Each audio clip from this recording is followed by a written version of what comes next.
My girlfriend said, "My body, my choice. I don't need permission from anyone," after tattooing her ex's initials. I said, "You're right. Your body, your choice."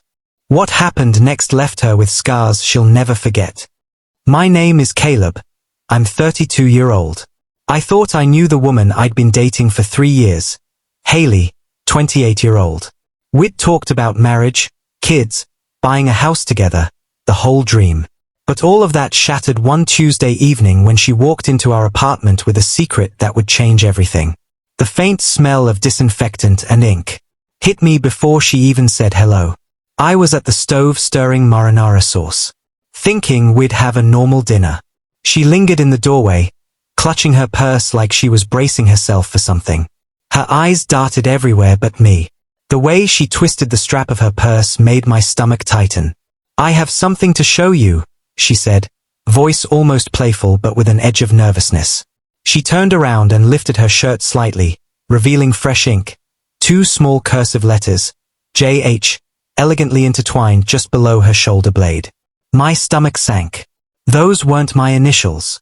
They belonged to her ex, James Holloway, the guy who had cheated on her multiple times, the same guy she used to cry about when we first started dating.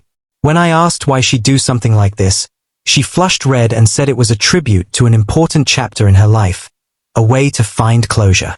Closure? From the man who broke her heart repeatedly? I just stood there, staring at her like I didn't even recognize the woman in front of me. My chest burned, but my voice came out calm, too calm. "So, let me get this straight. You tattooed another man's initials on your body. A man who lied to you, cheated on you, shattered you. And you're calling that closure?" She bit her lip, avoiding my eyes. "It's not what you think. It's just a reminder of what I went through. A way to mark the past so I can move forward." I laughed, but it wasn't out of humor. It was sharp, bitter, and full of disbelief. Move forward? With me? Or with him? Because right now, it looks like you branded yourself with a permanent invitation for him to live rent-free on your skin. Her face crumpled. "You don't understand. You've been good to me, but James was..." She stopped herself, realizing too late what she was about to say. "James was what?" I pressed, my voice rising despite myself. "Your one true love? The man you'll never stop carrying around, even while you're with me." Silence. She didn't answer, and that silence cut deeper than any words. That's when it hit me. I wasn't just fighting for our relationship. I was fighting against the ghost of a man she never buried. And no matter what I did, his initials were already carved into her skin, and maybe into her heart too.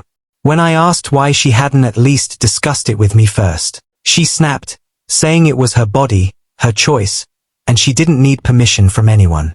She accused me of being controlling and insecure. I tried to explain that it wasn't about control, it was about respect. Being in a relationship meant considering each other's feelings, especially before making permanent decisions like tattooing another man's initials. But she only got more defensive. Finally, she crossed her arms and said with complete defiance, "It's my life. I'll do what I want with my body." I just looked at her for a long moment, nodded, and said, "You're absolutely right." The confusion on her face was almost comical. I turned off the gas, grabbed my keys, and told her I'd be back later. That night, I crashed at my friend Mark's place.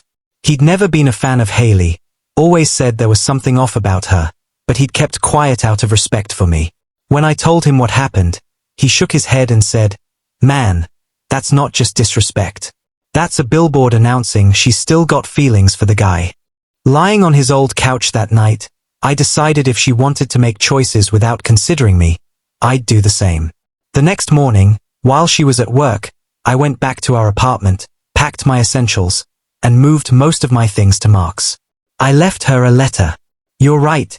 Your body, your choice. And this is my life, my choice.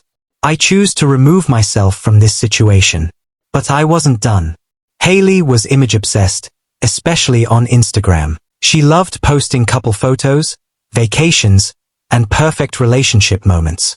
Without warning, I unfollowed her, deleted every photo of us, and changed my status to single. By the time she came home and found my letter, she was blowing up my phone. "Why are you being so dramatic over a tattoo?" she cried. "Because it's not just a tattoo," I said. "It's what it represents." She accused me of humiliating her because mutual friends had started asking questions. I told her I hadn't said a word. If she felt embarrassed, that was between her and her conscience. 2 weeks later, Mark told me she'd been calling him, trying to find out where I was staying. She'd even reached out to my sister, twisting the story to make me seem unreasonable. Meanwhile, I was focusing on myself, hit the gym, found a better apartment closer to work, and reconnected with friends I'd neglected. 3 weeks later, Haley showed up at my new place. She was crying, saying she'd made a mistake and was willing to get the tattoo removed. I let her in but stayed calm. I told her the tattoo removal missed the point entirely. The real problem was her decision-making and the fact that my feelings only mattered to her after she faced consequences. Then she dropped another bomb. She'd gotten the tattoo after running into James at a coffee shop. That random meeting had stirred up old feelings, and she'd made an impulsive decision. That's when I knew it wasn't impulsive at all. 2 months later, mutual friends revealed she'd been in regular contact with James for over a year. Lunch dates, texts, even asking about his relationship status. The tattoo was the culmination of an emotional affair. Any tiny piece of doubt I'd had vanished. I was done. She tried reaching out again, even sent photos of herself at a tattoo removal clinic, but I never replied. 6 months later, I ran into her at a grocery store. The tattoo was half faded, her skin scarred where the removal process had started. She looked tired, thinner, and not like the confident woman I once knew. She told me she was in therapy, learning from her mistakes, and asked if we could meet for coffee. I told her I was glad she was working on herself. But no. As I walked away, I realized something. Sometimes the most powerful revenge isn't yelling or getting even. It's walking away with your dignity intact and letting them sit in the mess they created. Haley was right. It was her body, her choice. But it was also my life, my choice. And I chose to never again be with someone who tattooed another man's initials while in a committed relationship. The fading scar on her back will always be a reminder, not just of her ex, but of the man who respected himself enough to leave. Respect in a relationship isn't about control, it's about consideration. If one partner makes permanent choices that disregard the other's feelings, it reveals where their priorities truly lie. Love isn't just about freedom, it's about responsibility, trust, and mutual respect. When someone shows you they don't value your place in their life, the strongest thing you can do is walk away with dignity. Please like, share and subscribe for more stories. Thank you.